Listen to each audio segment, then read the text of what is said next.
T1 decide to go Lulu. I mean, it does help that Yasuo. We've actually seen Labrov flash Wild Growth with with BrokenBlade's Yasuo just out of range of getting the last breath. And in T1C, you're thinking about, oh my god, G2 has been so annoying with these denial picks. The Skarner, now we have the Cho'Gath. You know, if you're thinking about, okay, we want to be playmakers, we want to get in there with Yasuo and Silas and Gnar and look for big plays, well, Polymorph is pretty darn annoying when you are looking for those types of angles. We're not going to see the Blitz blind. I just don't believe it. I don't either. But it would be fun if we did see it, but I just don't believe it. Yeah, Aurora makes much more sense. Caps has a absolutely top tier Aurora in my mind. Saw it at first stand specifically against Gen G. And now we'll see what he can do with it in this game. Leaving support for last on G2's side, whereas T1 now going to look towards their AD carry and their top laner. It's going to be a difficult pick for them because, not top laner, sorry, support. It's going to be a difficult pick for them because you do have that counter support for G2. Feels like it's probably going to be the answer here. Yeah. And then the question is, what would be the option for Labrov? A couple of cool stats. The last and only time T1 was ever 3-0'd at an international was Worlds 2017 Finals. The oh-so-famous Malzahar series. With Faker, in tears on stage after that. That is an iconic moment. And G2 has never been reverse swept. So there is kind of these two things, working Unstoppable here. force and movable objects. Exactly. G2, has not been reverse swept. But T1 never really gets 3-0'd. So those are two sides there. I mean, here's the thing. T1 could win this game and then G2 win. An explosive engage from Faker or Keria or Doran Gragas or someone, right? And so G2 is just saying, we're going to draft everything that stops that. Yeah, make sure that you can't actually get onto our backline. Make sure that you can't actually find these Sonic Wave resonating strikes from Oner. As Skumon steps forward, we'll be looking for a ward around those Razor Beaks. Places it to make sure that he can track where Oner is in the early game. And there's a counter ward coming out from Faker towards the enemy Razors. Both junglers going to start on the top side of the map. Wouldn't be surprised if we see Oner do the 3-camp into reset into longsword and then go back down to bot.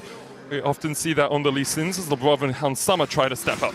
And I will say something we haven't talked a ton about is the bot lane 2v2. And I feel like that is a huge victory for G2, right? Because one of our biggest questions coming in is, are you good enough to hold up in the 2v2 against Paze and Keria, who have the ability to make so many of the world's best players look silly, right? And it just hasn't even been a conversation point because it has not been about the 2v2. Speaking of, Paze getting chased out here. Loyalty program doesn't get him, but they do manage to take a couple of autos out of him. There was a heal used on the side of G2, and Keria hits the Gleaming Quill, so that will heal Paze back up. He's only gone through one of his potions so far. Yeah, you really got to dodge the recon Qs. It's very similar to Soraka, where when you hit a Q, not only is it a positive trade as far as the damage, but it's a third of a potion every time. And he just hit 2 in a row, so that's plus 100 health there for Paze, which means he gets to hold on to his potion, no problem. Oner very early up towards top side, though. They feel like they need to get BrokenBlade involved. I think Doran not being level 3 makes it pretty tough, though. We talked about the possibility of a 3-camp into longsword. He's actually staying around a little bit longer here. Oner, as BrokenBlade goes in, what doesn't connect. Oner here with that level 3. BrokenBlade looking for the Mortal Steel. Has to try and dash away, but still, even with the wallop falling short, BrokenBlade has no way out. First blood, Oner. Nice pathing there from Oner. BB did about as well as he can, given the circumstances. Doran, he was able to avoid some of the skill shots coming in from Doran, avoided the boulder toss. Didn't just dash into the wallop that was pre-pressed there by Doran. But Lee Sin's auto-attacking you. You're going to go down in that spot. Skumon going to get back what he can on the other side, so he does steal away one of those camps. But it is going to be an early pickaxe buy here for Oner, so he's going to be big man on campus. And T1 trying to put Doran into a more comfortable spot.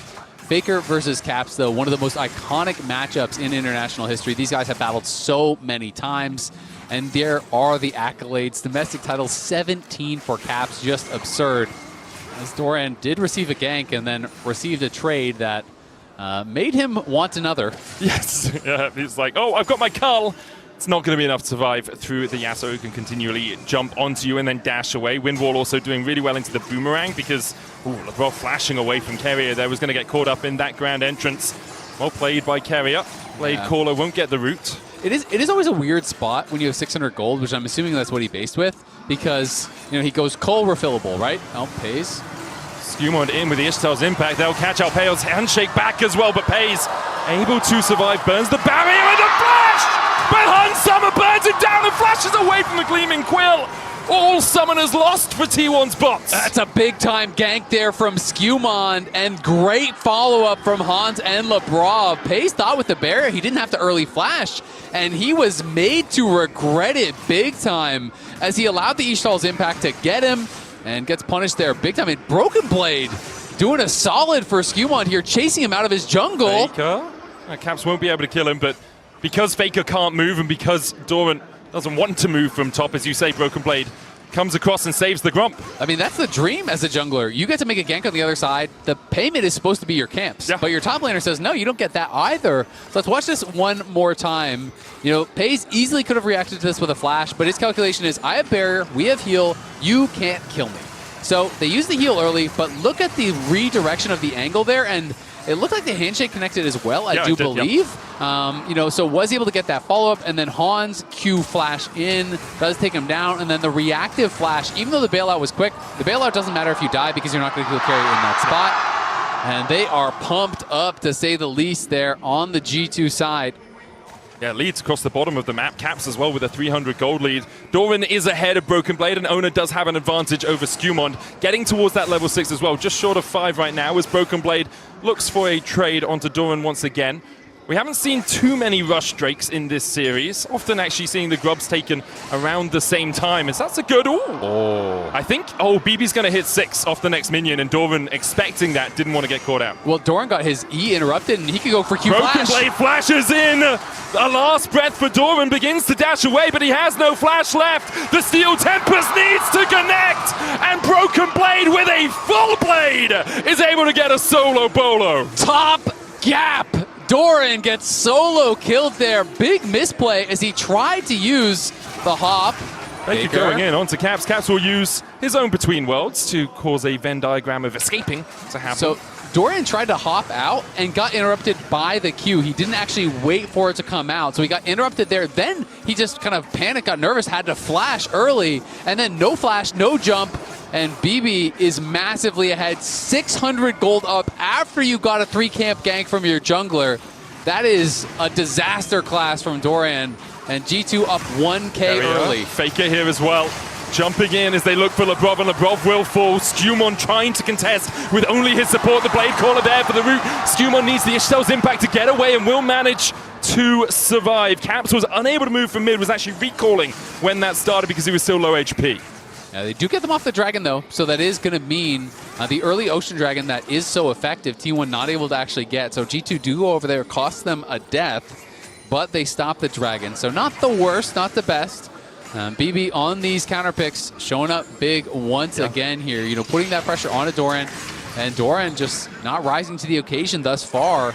You know, felt that pressure, early flashed, early jumped, then had neither, and gets caught by BB, who still had his flash available. And that is just such a big time play here, and it's all about this earlier one. So E flash, he has no flash, and he has no jump because he used both on that previous attempt. If he had either one, he walks out and he's chilling, but he has nothing, and BrokenBlade makes it look easy, hits everything, finds the all-in, and that is what you want from your players in these big-time moments. That's what you want from BrokenBlade as well. If you're a G2 fan, this guy has been... He's been on the struggle bus, Azel. He has not been dominant in the lane as much as you'd want him to be. There have been questions as to whether his performance is of higher caliber enough to be on G2, and now, after the HLE loss that was so disappointing for all of EU, to show up like this, to have 3 games where he has been dominant, as we see the handshake coming back, grand entrance there as well. Featherstorm, Hans Summer has a bailout on him. Chain of Corruption down, Hans Summer will come back to life with the barrier. Pays, flashes away and survives, almost dies. Lebrov flashes for him, but the auto can't get in range because he's not able to see him. Great play from the T1 bot lane to get out of that alive. Yeah, and T1 bot lane, they needed some momentum. They needed some life in this series here, and they show up big time when they need it most. Hans, did his flash come up after he died? Was it that tight? I really want to see that back. And maybe the observers could track that. Blade Caller, well played. Pays walked around outside of vision. Lebrov trying to hold the way for his AD carry, but it costs him dearly. Yeah, and Hans not going to be able to get in and get anything. Faker looking. I think he's just distracting Caps as Oner was doing the Drake Impale used. That's sidestepped by Caps. Yeah, good sidestep there. Big couple kills, though, for T1. And BrokenBlade getting a nice little chunk there. Doesn't want to fully commit because Doran was about to mega out. You look for the all-ins after the mega.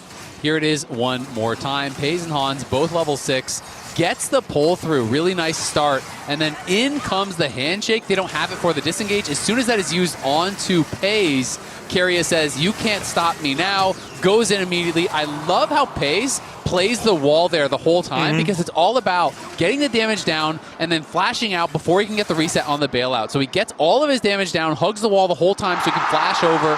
Then we see there from Labrov, he tried to follow and kill him off, but he lost vision as he went into that brush. Even with the ward, it was a little bit too late. And now Pays very close to having his first item. Chase onto Keria, impaled to pull him back. Oner's on the way across, and with a battle chance, the chain of corruption will land, but Oner is here now, and T1 will try and turn the play around. Pays so low, flash from Skirmishing gets him a grand entrance onto Hans Summer, but the turnaround is turned into a hostile takeover by G2. They'll find 2 on the bottom side. Yeah, they lose out on the 2v2, but they bring the extra man this time. Skirmishing making the difference, gets down there. Hans, Labrov, and Skirmishing getting a couple kills, and BrokenBlade might look for an all-in. Nah, back. BrokenBlade, can he land? Doesn't go for the sweeping blade in the end. Storman forced away again, does have the TP.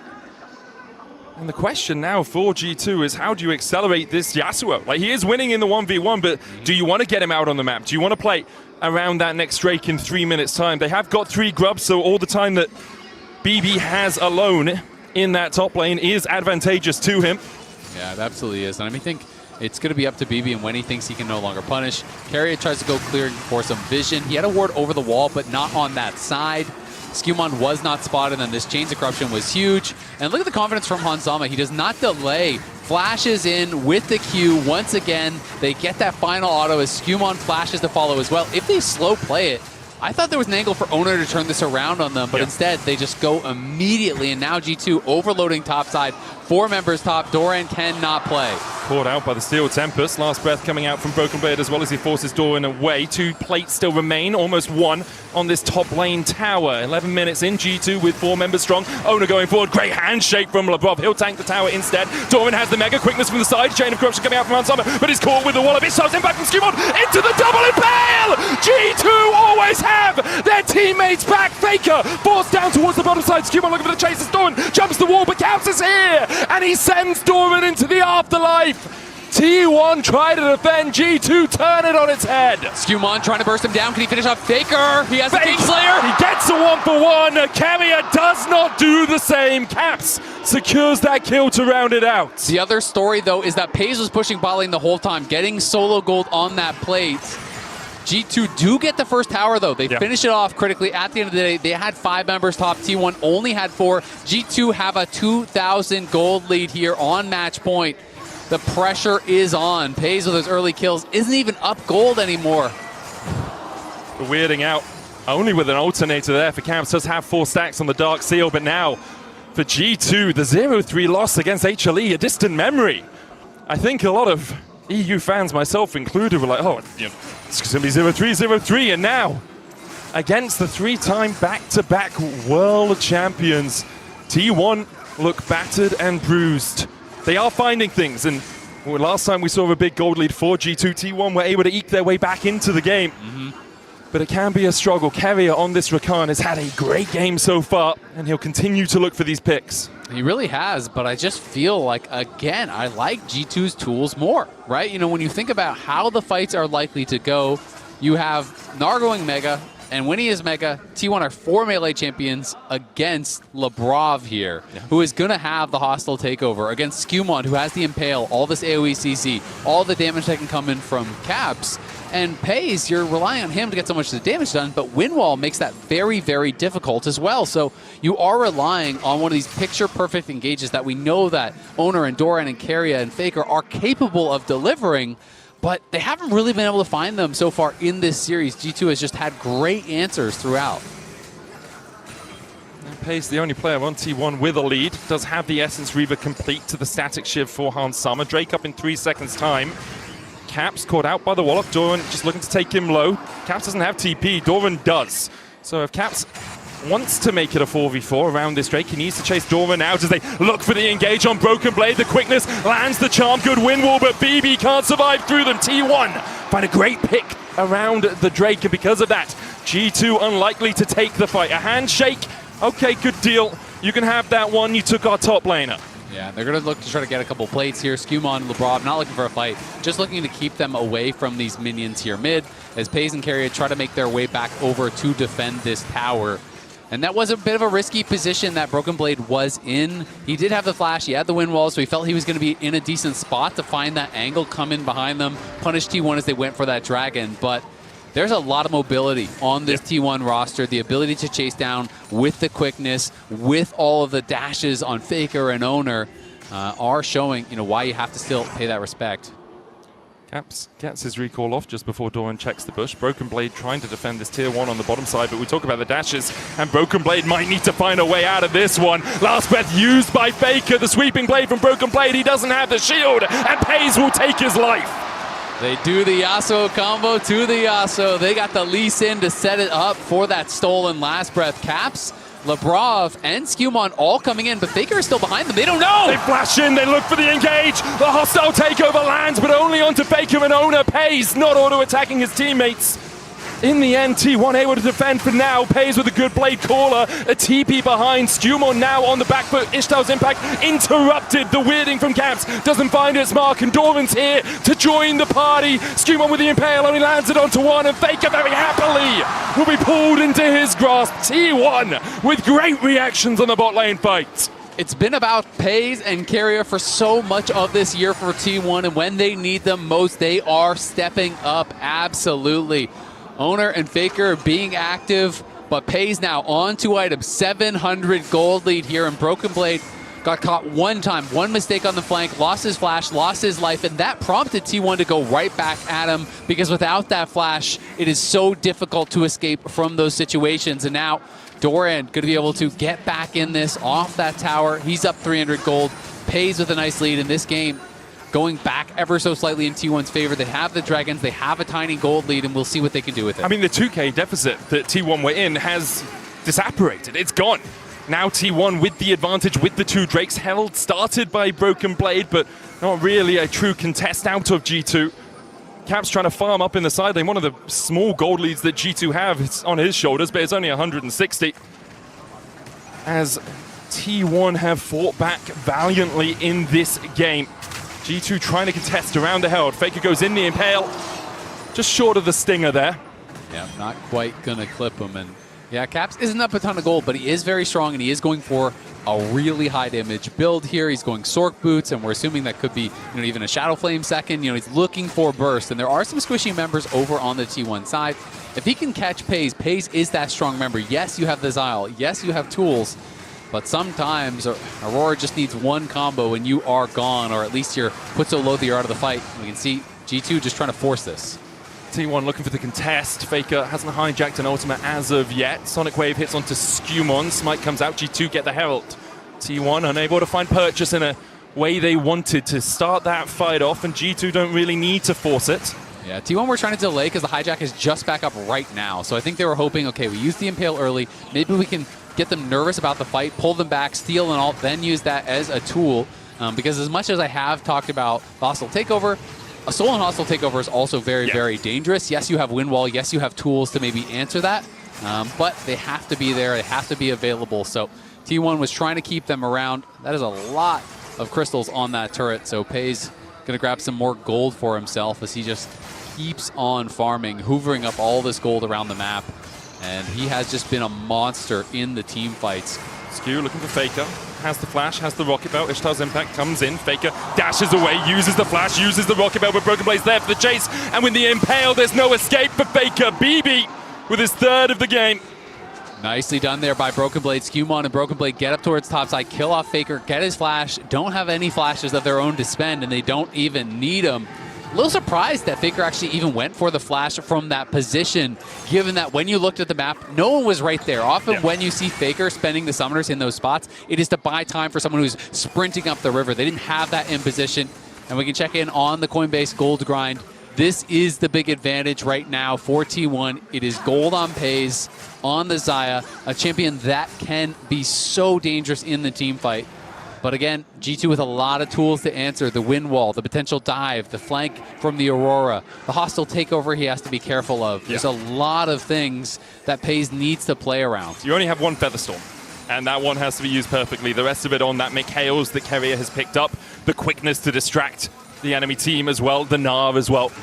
There's a lot of tools in T1's collective toolkit to keep Pays safe, but G2 have a lot of tools in theirs to try and dive on that Xayah. TP towards the mid lane here by Caps. BrokenBlade waiting in the darkness towards the top side. He's pushed that wave into Doran, but he doesn't want to show too easily. Doran's just gone Mega Gnar.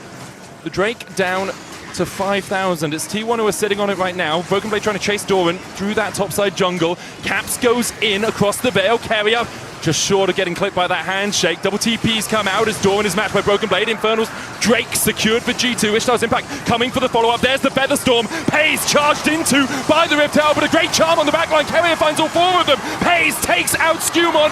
Between worlds we go, and to the afterlife go T1. On Summer on the chase. Doran trying to escape, but I think the G2 have got him. BrokenBlade slices him in twain as T1 only Faker and Keria remain. The Battle Herald did so much work for G2 in that fight. They go in, they got the early Featherstorm off of Pays, and that Chains of Corruption from Hans Sama chained to 4 members, I believe, from T1. They were getting rooted up one after another after another. Everyone from G2 piled in. Caps immediately flashed onto Pays, and we can watch this one more time. They summon up the Herald, and they decide, okay, the threat of the Herald is enough. Both top laners are TPing in. You can see both coming in the back of the fight. And then after they secure it, the instant Herald from Caps. Caps is going to charge in towards that backline, and Pays uses the early on the hostile takeover, but then lands on the Herald. And now watch Caps. As soon as he pops out of the Herald on this side, he's going to insta-flash onto Pays. He goes in onto him, pushing him back. The Chains of Corruption came through and just immediately rooted up so many members there. Caps survives that final auto, gets out, and is able to knock him down. And just so well played there by G2, and just putting that pressure on the backline. Ishtar's Impact coming out. Dragon's Rage has to be used for the disengage. Faker was chasing Caps in the picture-in-picture, and in the end, Faker and Oner will be allowed to retreat out of the lane, it feels, because there's an Impale and there's a flash. Between Worlds also available for Caps. Keria looking to see perhaps if BrokenBlade steps up a little bit too far. Skewmon finds him. Faker found and locked against the wall, and Faker in this bot lane is destined to fall. Caps secures it, a killing spree for the Aurora. Mid lane pushed in, it looks like bot lane's going to be 2. Doran allowed by BrokenBlade to take this top lane tower because Keria was nearby. And just like that, we're back above where the gold lead was before. It is now 2.3K here, 2.4K briefly for G2, and they are pushing in on this next tower, looking to extend that gold lead even further. Caps getting so fed right now. T1 still have all those options. We talked about them a bunch. We talked about how good their team fighting is, and although they have not shown it to their epitome in this series, you know they can turn it on like that. T1, such a resilient team, such an experienced team. All it takes is a single blink. You take your eyes off them, and T1 look for players like this. Faker behind. BrokenBlade looks to recall out. Doran's on his way. Faker spots him with the Scryer's Bloom. A 2-level advantage at the moment for BrokenBlade, but it's going to be a 4-man advantage for T1 when the rest of their team reacts. Wind wall down. Keria here, a grand entrance and a swift exit for BrokenBlade. The last breath, the last he breathes. T1 with great reactions. Yeah, great reactions. Now they're going to force the Baron. Guaranteed. This is a T1 classic. Get a pick, go to the Baron, force the issue here, but Faker has no ultimate up to steal anything, and he is low, so T1 say, okay, G2 responded too quick, we gotta get out of here. And it's moments like that that make T1. They are so good at finding those little avenues back into a game after they begin to fall behind. Smart of them to back off, I have to say. I think a Chain of Corruption hostile takeover between Worlds combo there would have been pretty deadly as Oner is showing him on a ward. I think he's trying to maybe look for a side lane play, but he doesn't know he's been spotted. The bot lane from T1 is in that top lane brush, I still believe. So they have 3 members up there, but all of G2 are coming. They're outnumbered. They don't know. Skewmon will face check. Keria and Pays are waiting. There's the quickness. They jump on Caps. Lebrov here with the bailout. Featherstorm out from Pays. The bailout on Caps won't come down in time. The dash back, the hostile takeover only hitting onto Keria. Chain of corruption out of Hans Summer. Grand Engine's going to get him all knocked up. Pays getting chased out, slammed against the wall. Hans Summer opens up and Pays falls. A double for the Varus. T1 now on the back foot as BrokenBlade looks for more. Needs to land the knockup. Faker dodges with the rocket belt. Keria, Gleaming Quill for the heal. G2 might turn their attentions towards the Baron. Doran halfway to Mega. Has no wind wall. Hostile takeover. Hostile takeover. Only clips Lebrov. And Doran, even with the Narv against the wall, still gets knocked up. Faker dives in. Hans Summer at a 3rd HP. Slammed into the wall by the Ishtal's impact. And the impact of Skewmon's Singer is felt again as Faker now on 10 HP. Chased out of the jungle. He's going to try and dodge away. Keria's on his way across as well. But here's the Scorpion King as Skewmon finds him. Nicely done by G2 again. T1 making the best of a bad situation. They were outnumbered. That ward from G2 spotted Oner going up there. But G2 was not aware. Oh, no, they were. They were aware that even Keria was up there. So they pinged out both. And they knew that this is a possibility, so that's why they overloaded this side of the map. I wasn't sure if they had spotted Keria or not, but we got to go back to live because it's a solo kill onto Caps. How did that happen? I have no clue, Azael. As the TP comes in and T1 are calling for the Baron. Oner actually at the Inferno right now. It might just be Dorman looking to get a little bit of vision. G2 are the ones around the Baron right now. Inferno Drake has been begun by Oner. Would be their 3rd of the game. Put them on soul point. So Pays did spend his flash in that, so it has to be some sort of E-flash that did catch him off guard. We'll see if G2 can punish Pays. Missing that summoner, it means that T1 will go to soul point. So we'll see this one more time. Cap just goes into stealth. Got to be an E-flash to the side. Yep, just caught him with the E-flash. Brilliant play. Impale happening on the screen as Faker uses the hijacked Impale as well. Keria trying to get the quickness on towards the back line as the hostile takeover catches onto Faker and Doran on the back. Pays has Featherstorm available as Keria tries to step forward. They'll jump onto Hans Summer, kicking back. He almost takes out Doran, but Pays gets the kill. Cap CPing in, but T1 are turning it around. Once again, their magic reigns supreme as T1 win out the fight. Pays getting that pick triggers everything here for T1. He gets the pick, they force the issue, and the trade of Impales there between Faker as Keria is behind Caps. Are they going to look for the turn? They are. Here comes Faker. Grand Entrance comes out, but across the veil goes Caps. Lebrov and BrokenBlade trying to trade towards the top side. Pays getting chased out by BB, but he can't get the Steel Tempest down in time. Pays gets the kill. Lebrov going to get taken out by Faker as well. Between worlds we go, and into the grave goes Lebrov. Caps able to survive, but look at the turn from T1. Baron buff for the next 3 minutes. Caps recalling. Keria and Faker do not want to let him get away. They'll chase him down and in the end have to dash out. They do delay the recalls though, so that means they're going to get mid lane tower. They're pushing in multiple lanes. Doran shoving up top as T1 really starting to battle back here. They needed some big performances. They've only been swept once in international history, back in 2017. That is a long time ago. And they are trying to stave off that defeat here as Skewmon could be in trouble. Quickness out of Keria. Skewmon trying to get out. They'll go for Hans Summer instead. The Dragon's Rage kick, though, saves him. Hans Summer kicked across the wall by Oner, and now with a double impale, Lebrov's there with a hostile takeover as well. They'll pull them back underneath the tower. Oner takes a tower shot, still gets the kill. No, he doesn't. In fact, he went in with a resonating strike, and now Skewmon is a little bit too deep as he is going to get taken out by T1. The collapse continues. Hans Summer chased out by Keria. Needs the Gleaming Quill. Needs the auto attacks. He'll get them. Lebrov falls as well. BrokenBlade slammed in by the Gnar. T1. It looked disastrous, but still they get a 4-for-1. And that is what makes T1 such a special team. A mistake from one player, but the others are there to cover, there to make up for it. T1 pile in. Only 3-0'd once at internationals, and it looks like they are on the brink of guaranteeing that will not happen today. But G2 not out of this just yet. Caps is back. The threat and will be able to hold on. With the Between Worlds is too great for T1 to stay around. They'll take the inhib tower and the inhib. The recall comes out from Pays and Keria. A 4,000 gold lead now for T1. Well, have another look at this. because Hans Sommer should have died. He absolutely should have, and this is just kind of a miscalculation here. Thought he had the damage to kill him with the Dragon's Rage, but saves him. And in comes Lebrov, and this is where you're thinking, this is a disaster here for T1. But the problem is, no TP on Caps, and Caps is pushing top lane. Everyone from T1 is piling in. Had Caps been able to join, if he was TPing in behind them in this moment, it's a completely different story. But even with that mistake, it does not matter because all of T1 comes in, they support the play, they pile in, they wipe them off the map here. And T1 making up for that misstep from Oner. It's a rare one from him on Lee Sin, and they have the full court press now. What a game, what a game. T1, and with 10 seconds left on their Baron power play, will just back away. They have a massive lead for Pace, 2.2k ahead. Only, well, it's 4 items to 4.5 really between the two AD carries. But we'll see those resets coming out. We'll see if we get more in those inventories. And the amount of damage that he's going to do with this build, this is a full offensive build here. He's got his IE, his LDR, he's 100% crit, and he has the QSS on top, plus some Mikhails from Keria. And Keria went Bandle Pipes, so he is kind of playing that pseudo-enchanter role. Oh, Keria steps in, Battle Dance away. Infernal Drake up in 50 seconds time would be sold for T1.